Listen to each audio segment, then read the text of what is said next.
Hi guys, Hobby Horse Ralph here. Thanks for joining me on this video. Wanted to go over a few of the things that I like about my new 2021 Bayliner E16 boat and a few of the things that I don't like. And you can see it there in all its glory. And on the previous videos I did, I kind of just briefly went over the introduction of the boat, but I wanted to go a little more in detail.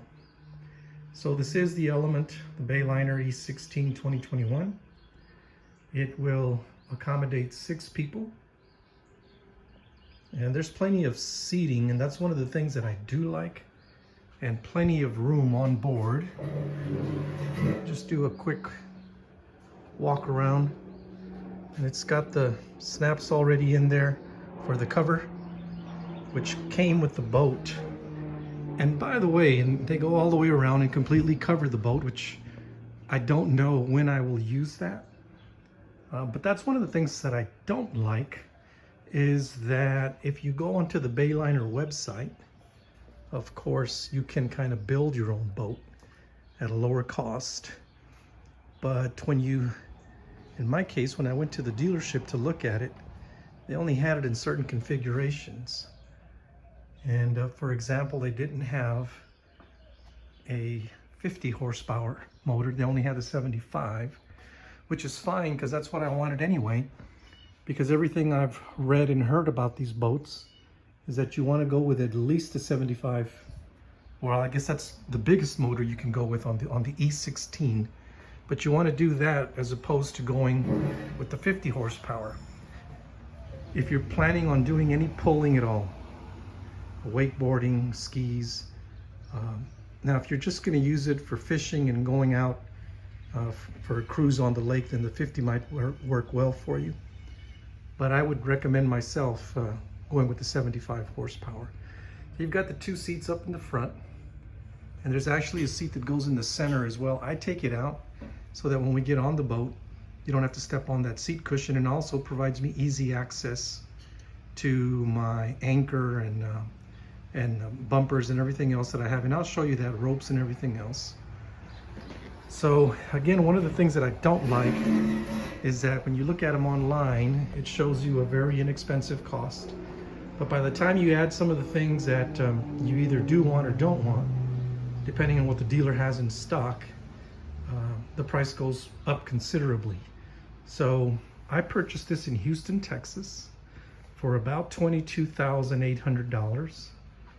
And like I said, this was an upgrade, and I don't know that I'll ever use that, but it's there.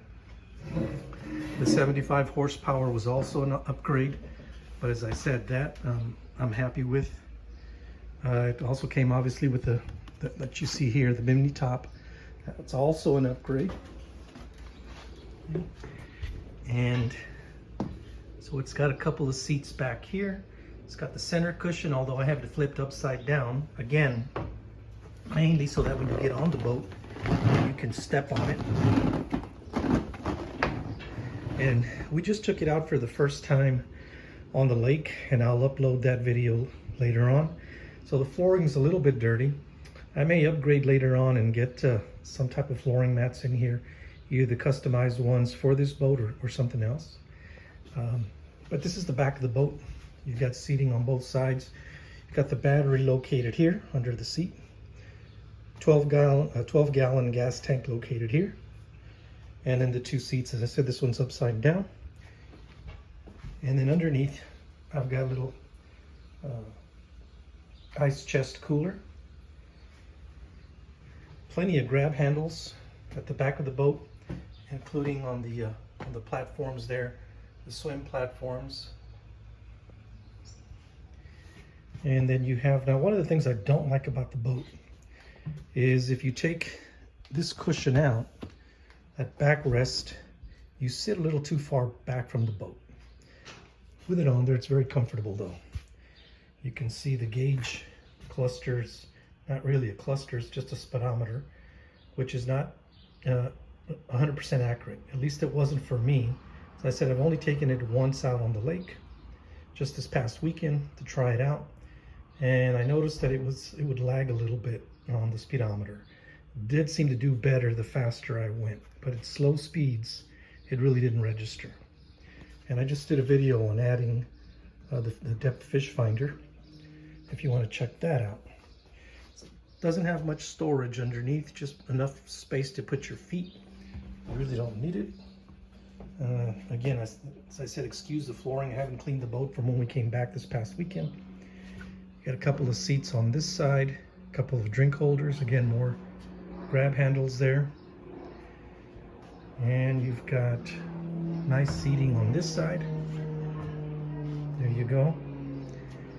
And as I said, it's got a seat cushion that goes there. But I took it out so that I can keep everything. I need an extra toe strap there, and my all my rope, anchor, everything goes under there. And then if you want, you can always put that seat cushion back on there. But I find it works really nice like that. You still have the seating on both sides, and people can get on the boat and get off the boat without having to step on the seat when they get on from the front. I found that really useful at the lake. They didn't have a pier, so you had to actually get on the sandy water bottom or lake bottom, and then step into the boat. So it made kind of a mess, which you can barely see there. As I said, I still need to clean it, but all that water and sand, mud would have been on my seats. So I kind of like that, having that seat there. Grab handles in the front, so I kind of like that. This is a 16-foot boat, you have to remember, and so for me, it seats 6 people, as you can see there, and I find it is plenty spacious. More than enough seating, more than enough room. There was 4 of us this past weekend, and we had plenty of room on this boat. I can easily see where 6 people, it'll accommodate 6 people very, very well. Once again, the gauge cluster console is really basic. You just have the navigation lights, the anchor lights, bilge pump, an accessory, and then the horn. And that's basically the inside of the boat. The motor, as I stated, it has the 75 horsepower. I was super happy with that. It was incredibly quiet. As a matter of fact, to be honest with you, when you are just at idle in the lake, I could not hear the motor. The friends that were with us asked me a couple of times if the motor had died out. It was so quiet. But it's on. It's just super, super quiet. I really like it. I like the power. It starts right up, literally on the very, very first crank. Had no issues with it. I did shut it off purposely a couple of times just to tempt fate, I guess, while I was on the lake and try it. But it started right up beautifully, incredibly quiet. Has more than enough power for me. I'm new to boating, so I believe it has a top speed somewhere, depending on who you believe, between 30 and 33, 34 miles an hour. I got it up to 25, to be honest with you. The water was a little choppy, and I really didn't want to go faster than that, but I had no problems getting it to that speed very, very quickly, very easily. And I actually drove the boat for 2 hours at various speeds, pretty much nonstop. We really didn't go boating per se. We just wanted to get the boat out, try it, since it was the first time. And it's a 12-gallon fuel tank. I went through about half a tank. So, roughly 2 hours of nonstop boating. Like I said, I only turned the engine off when I wanted to, just to see if it would turn back on, which it did. And it was only just for a couple of minutes in between. So it was basically 2 hours nonstop boating. And I went through 6 gallons of fuel. And here in San Antonio, where I live, I can actually find non-ethanol fuel pretty easily. And that's what I try to put in the boat. That's what I've read folks recommend. The other thing that I really like about the boat is, you see my truck there. I have a Dodge Ram 1500 5.7 Hemi, and I have absolutely no trouble pulling this boat. In fact, I don't even know the boat's back there, to be honest with you, as far as the weight is concerned. It is so light. I did notice when I brought it back from Houston, the truck pulls better if I have the tow haul switch turned on. Otherwise, I do notice that it kind of goes through the gears, up and down more. But with the tow haul switch turned on, I really can't even tell that I'm pulling the boat, except for those of you that have Dodge Rams, the gas mileage. So I normally average about 19.5 to 20 miles per gallon. I would say 65% highway, 35% city streets for me on my truck to get to work and back. And when I'm pulling the boat, I went down to 13.5 miles per gallon. So I did notice that, and if you know the road between Houston and San Antonio, there is, not a whole lot of altitude difference, but there is some. Texas is, of course, kind of a hilly type of environment. So you are going to face some hills and valleys, and the truck is pulling and pushing up and down. And so it did knock my gas mileage down quite a bit on my truck. But the trailer, it's a Caravan galvanized trailer, just did absolutely wonderful, pulls beautifully, and I really had no issues. And I do like the galvanized trailer. I like the way it looks, like the rims, they kind of match the rims on my truck. And I just overall like the color of the boat. I did another video on the size of the boat, why I went with the 16-footer, again, because it fits so well in my garage. And I really wanted that. I have a neighbor just 2 houses down that, he went and bought one of those sun tracker boats, and there's just no way he can get it in his garage. And he just, has all kinds of trouble. He's got it covered for the rain and the sun, but we live kind of up on a hill in the subdivision, and it's frequently windy, and it's just forever blowing the cover off, and he's got to go back out there, strap it back down. It's just a never-ending thing. I think he spends more time on that boat during the week with that, fooling with that cover, than he does actually out on the lake.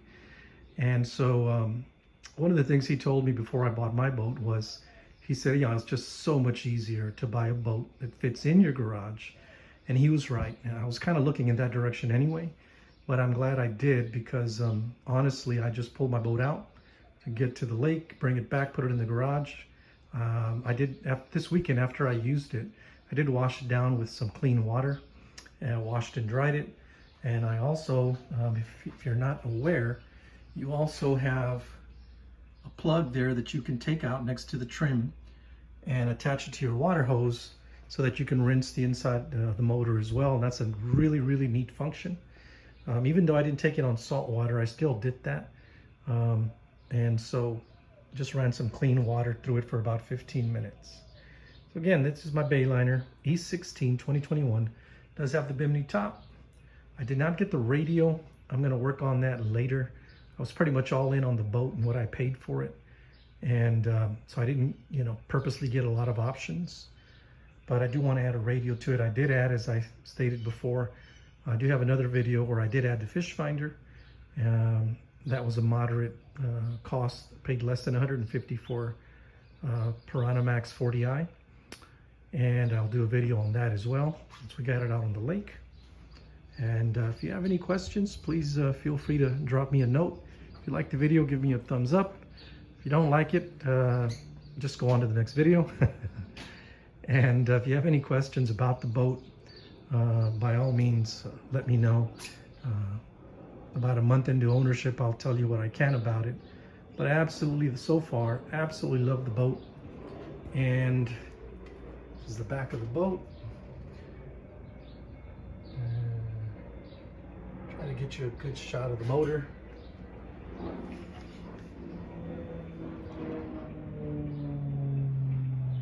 It does have LED lighting.